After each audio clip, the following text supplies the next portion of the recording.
Hello friends, welcome to coding stories. आज के इस वीडियो में हम CSS पोजीशनिंग के बारे में पढ़ेंगे। इसलिए स्टार्ट करते हैं जल्दी से अपना कोडिंग स्टोरीज़ का एपिसोड 2, जिसमें हम CSS पोजीशनिंग की CSS यूनिट्स की डिटेल में अच्छे से पढ़ेंगे। CSS यूनिट जिनके बारे में आज हम कवर करेंगे, like why we use CSS unit, what is how we use pixel, percentage, EM, REM, VW, VH and how they work, real life example से इनको कुछ समझेंगे, and when to use which unit, and quick recap about interview questions. And let's get start with pixel. Pixel जो है वो बहुत ही ज़्यादा कॉमन यूनिट है। This is the smallest unit on a screen and it is absolute unit. It means कि absolute का मतलब इसकी साइज़ फिक्स रहती है, यानी कि जब भी हम कोई रिस्पॉन्सिव डिज़ाइन बनाने का कोशिश करते हैं तब हम पिक्सल का यूज़ नहीं करते हैं, तब हम अदर जो हमारी रिलेटिव यूनिट है हम उनका यूज़ करते हैं, जिनके बारे में हम आने वाले सेक्शन में पढ़ेंगे। तो यहाँ पे हम फिक्स्ड है, इसमें कुछ ऐसा खास है नहीं, बट जब भी आपको किसी की वैल्यू है, जैसे बॉर्डर हो गया, मार्जिन हो गया, जिनकी वैल्यू आप फिक्स रखना चाहते हो अपनी वेबसाइट में, उनके लिए हम इस मेजरली इसका यूज़ करते हैं। तो इसके लिए एक छोटा सा एग्जाम्पल मैं आपको दिखाती हूँ। As you can see here, यहाँ पर मैंने ये एक डिफ क्रिएट किया है और इस बॉक्स में है, जिसमें हमने इसे हाइट और जो इसकी वैल्यूज़ हैं वो पिक्सल में दिया है, हाइट, विड्थ एंड एवरीथिंग। वो क्या है इसका, every unit is in pixel. So जैसे ही हम इसे रन करते हैं तो ये कोई ख़ास आपको रिस्पॉन्सिवनेस तो शो नहीं करती, ठीक है। आप इसे अगर VS कोड एडिटर में देखोगे तो आप इसे और भी ज़्यादा अच्छे से समझोगे कि ये रिस्पॉन्सिव नहीं है बिल्कुल भी। जब भी आप स्क्रीन का साइज़ छोटा या बड़ा होगा, बट ये जो अपनी वैल्यू को है वो इंटैक्ट रखने की कोशिश करेगा, फिक्स रखने की कोशिश करेगा। Okay, so this is that's it for pixel. And now let's move on to another unit, that is percentage. Percentage is a relative unit. Relative unit उनको कहते हैं जो अपनी वैल्यूज़ खुद डिसाइड नहीं करते, बल्कि वो अपने पेरेंट एलिमेंट को देखकर या किसी और चीज़ को रेफरेंस मान के उसके अकॉर्डिंग अपनी जो वैल्यू है वो डिसाइड करते हैं। Percentage is also one of them. So it works based on the size of the parent element. It changes when the parent size change. यानी जब पेरेंट का साइज़ चेंज होता है तो ये अपना साइज़ भी क्या होता है, खुद चेंज कर लेते हैं। हाइट, विड्थ, पैडिंग, मार्जिन, अगर आपको एक रिस्पॉन्सिव डिज़ाइन बनाने में परसेंटेज का काफ़ी यूज़ किया जाता है। And let's look at one example.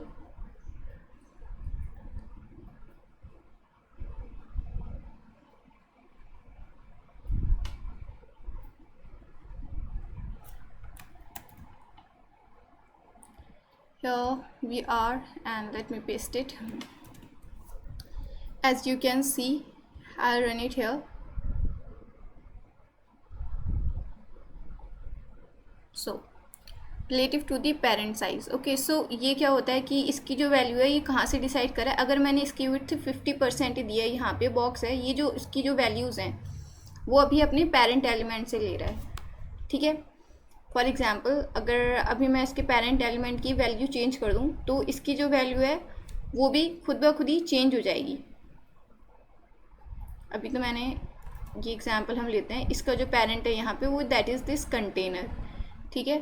So let me run this again. As you can see this is the parent container, ठीक है। यहाँ पे ये अपनी कंटेनर है और उसके अंदर ये बॉक्स है। अब अगर मुझे इसकी पेरेंट की साइज़ को मैं चेंज करती हूँ तो इसके अंदर के जो कंटेनर है उसका साइज़ खुद ब खुद चेंज हो जाएगा, क्योंकि उसकी यूनिट जो है वो परसेंट में है। Let's change its height, no width, let's change its width. अगर मैं इसकी जो विड्थ है वो 300 करती हूँ तो आप देखोगे कि जो ये कंटेनर है इसकी विड्थ भी खुद ब खुद चेंज हो गई। बट अगर मैं यहाँ पे इसी विड्थ को 50 पिक्सल वैल्यू दे देती हूँ तो आप देखोगे कि इसकी वैल्यू के ऊपर कोई भी रिस्पॉन्सिव एटीट्यूड वो नहीं शो करेगी, ठीक है। अगर मैं इसकी जो विड्थ है वो मैं कर देती हूँ लाइक अगेन फिर से मैं इसे 200 कर देती हूँ, तो आप देख सकते हो जो इसकी जो विड्थ है वो एकदम इंटैक्ट हो गई है, इसे अब चेंज नहीं कर सकते। बट जैसे ही मैं इसे 50% देती हूँ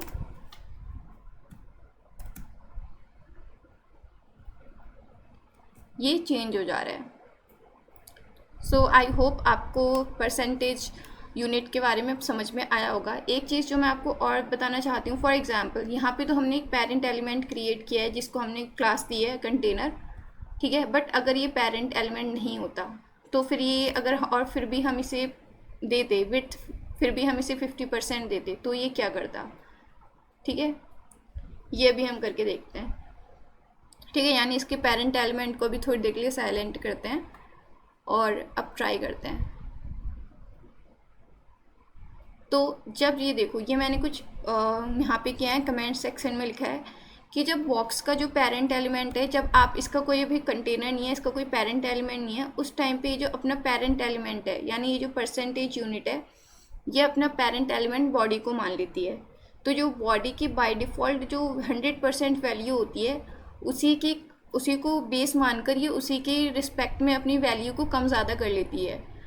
आई होप परसेंटेज आपको समझ में आ गया होगा। And now let's move on to another section, and now let's move on to another unit, and that is EM, relative to parent font size. so EM का जो यूज़ है, like ये भी क्या करता है, ये भी हमेशा जो अपने पेरेंट है इसकी जो उसी के रिस्पेक्ट में अपनी वैल्यू को चेंज करता है। बट यहाँ पे रूल क्या चेंज हो जाता है, that 1 EM is equal to 16 pixel, यानी कि जो 1 EM की जो वैल्यू 16 पिक्सल के बराबर होती है और 2 AM की वैल्यू होती है वो होती है 32 पिक्सल के बराबर, ठीक है। तो अगर आपको कोई EM या इसकी जो लाइक चीज़ें चेंज करनी हो, so you can use it for font size, margin, padding. But इसका जो एक आप इसे बोल सकते हैं कि इसका जो एक नेस्टेड एलिमेंट्स में ये स्टैकअप हो जाता है, so it's create little bit issue there, तो इसका यूज़ हम काफ़ी कम करते हैं। So let me show you some example.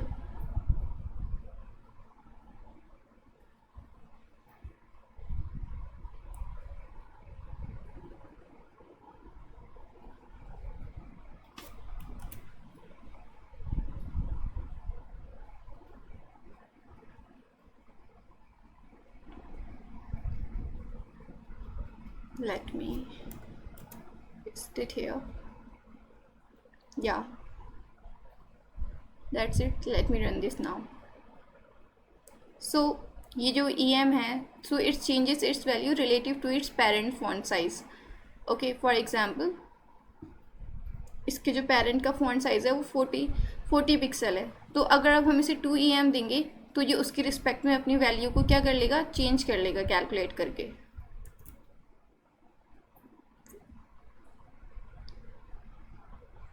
okay, so it's double its value. okay, so it's get 80 pixel.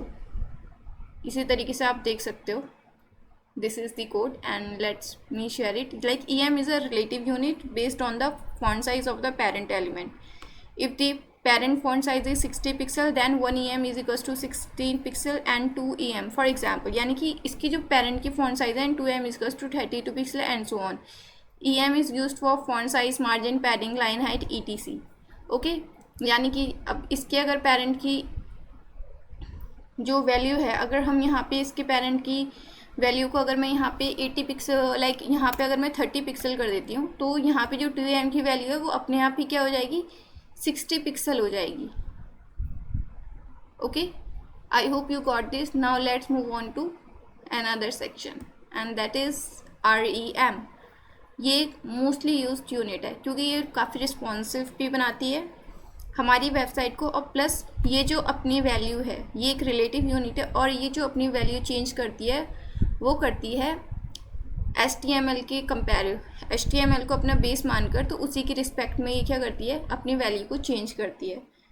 Okay, so like REM stands for root EM, it is relative to the font size of the root element, does not depend on parent elements, safer and more predictable than EM, great for consistent font sizing and spacing. Example, font size is 16 pixel, default value. HTML की जो default value होती है वो जो हमारे system में usually save होती है दैट इज़ 16 पिक्सल, बट ये वेरी भी कर सकती है।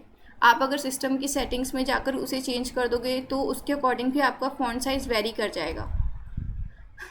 Okay, so REM, let me give you one example of this as well.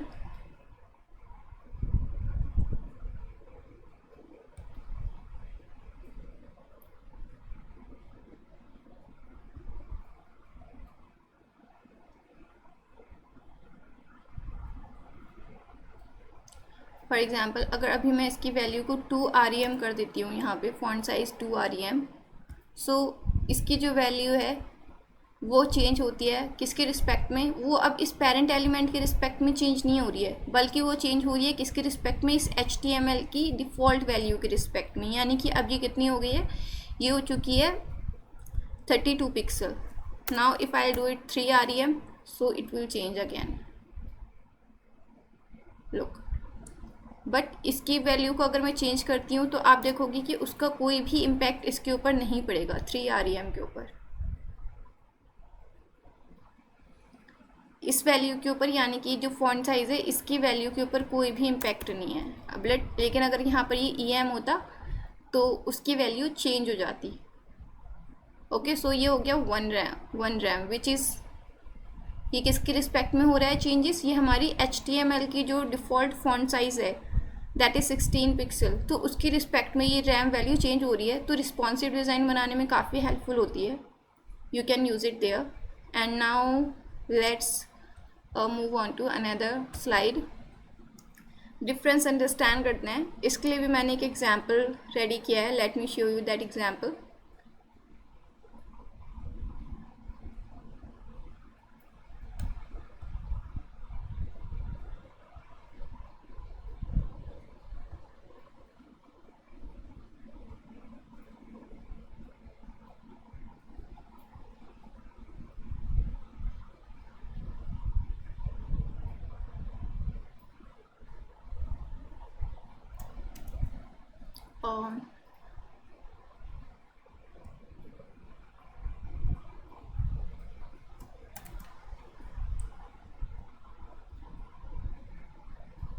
You can see here, आप यहाँ से EM और REM दोनों को ही अच्छे से समझ सकते हो। सेक्शन फॉन्ट साइज 20 पिक्सल जो कि इसका पेरेंट एलिमेंट है, तो इसकी पेरेंट एलिमेंट की जो वैल्यू है दैट इज़ 20 पिक्सल। और यहाँ जो सेक्शन H2 है दैट इज़ EM, उसको हमने क्या दिया है, H2 एलिमेंट को EM में वैल्यू दी है, तो ये 1.5 इसको अभी हमने दिया, तो 20 पिक्सल का ये क्या करता है, डबल से 1.5 अपनी जो वैल्यू है वो इंक्रीज़ कर लेता है, that is 30 pixel, sorry half value अपनी इंक्रीज़ कर लेता है उससे, so that is 30 pixel. And same thing goes with section H3 as well, so it's increase its value as well but according to HTML section। Okay, so ये HTML के respect में अपनी value change कर रहा है 1.5 into 16 pixel जो कि उसकी डिफ़ॉल्ट वैल्यू है, तो ये 24 पिक्सल हो जाता है। एंड दिस इज़ 1.5, और जब यहाँ पे इंक्रीज़ होता है तो ये 30 पिक्सल हो जाता है, as you can see here. This is EM unit and this is REM unit. Let me show you, you can see here I have noted down this thing here as well. H2 uses EM so it grows with the parent, and H3 uses REM so it stay consistent with the root, और root यहाँ पर क्या है, that is HTML। And now let's move on to our another slide, that is interview section। oh sorry, this is VW and VH, viewport width and height। इसका जो use होता है this is quite simple, as you can read here। VW viewport width, 1 VW is equals to 1% of the browser's width, and VH is equals to viewport height, 1 VH is equals to 1% of the browser's height। Viewport is equals to visible area of the screen and useful for full screen layouts, banner, model, slider, etc. Responsive and dynamic, change with screen size। Okay, so simply ये होता है कि जब भी आप किसी भी website के ऊपर बड़े बड़े बैनर्स देखते होगे या कोई भी ऐसा लेआउट देखते होगे कि जहाँ पे उनका काफ़ी ज़्यादा स्पेस ले रहे होते हैं, सो वो यूजुअली VH या VW का यूज़ कर ही हम करते हैं, जिसमें हम अपनी स्क्रीन और लाइक स्क्रीन की कंपेयर करके स्क्रीन के अकॉर्डिंग अपनी हाइट और विड्थ को हम सेट करते हैं। This is also a relative unit, so यह काफ़ी अच्छे से एडजस्ट हो जाती है। Let me show you one example of this as well. Let's take this one,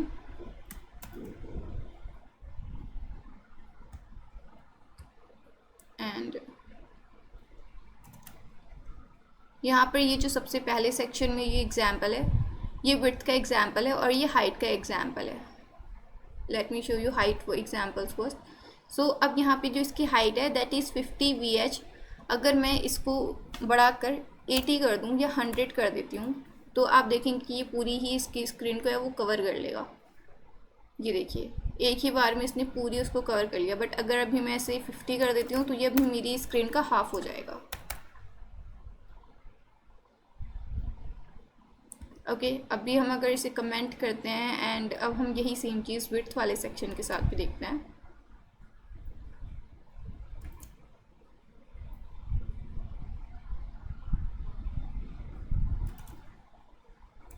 now let's run this code. इसकी जो विड्थ है as you can see here this is also very responsive design. जैसे ही मैं इसकी width increase कर रही हूँ अपने आउटपुट सेक्शन की, उसी के साथ ही इसकी विड्थ जो हो रही है वो कम ज़्यादा होती जा रही है। विड्थ यहाँ पे अगर मैं इसकी कर देती हूँ सपोज़ 20 तो ये 20 यहाँ पे हो जाएगी और उसी के अकॉर्डिंग मूव करेगी। So I hope you got this thing as well. It is quite simple and let's move on to interview questions from today's topic. And what is the difference between EM and REM? EM is relative to parents elements font size as we know, and REM is related to the roots elements font size. REM is more predictable and avoid nesting issues. Okay, and why is PX not preferred for responsive design? Why? PX is a fixed unit and it does not adjust with screen size on mobile or large screen. PX can break layout, use relative units like %, EM, REM, VW and VH for better responsiveness. Simply क्योंकि pixel एक fixed unit है इसीलिए हम उसका use नहीं करते हैं और उसकी जगह हम ये रिलेटिव यूनिट का यूज़ करते हैं। EM और REM का डिफरेंस आपको मैंने दिखा दिया है। And let's move on to next question. What is the difference between VW and percentage? So percentage is relative to the parent's element size and VW is relative to the entire screen's width. VW is equals to 1% of the screen and percent is equals to 1% of the parent। यानी कि जो VW है वो screen की size के according अपनी जो value adjust करती है और जो परसेंटेज यूनिट है वो अपने पेरेंट एलिमेंट की वैल्यू के अकॉर्डिंग अपनी वैल्यू को एडजस्ट करती है। When would you use VH in a layout? Use VH when you want an element like a banner or hero section to take up a portion of full height of the visible screen. Example, height 100 VH make the section take full screen height. That's it for today. Thank you so much.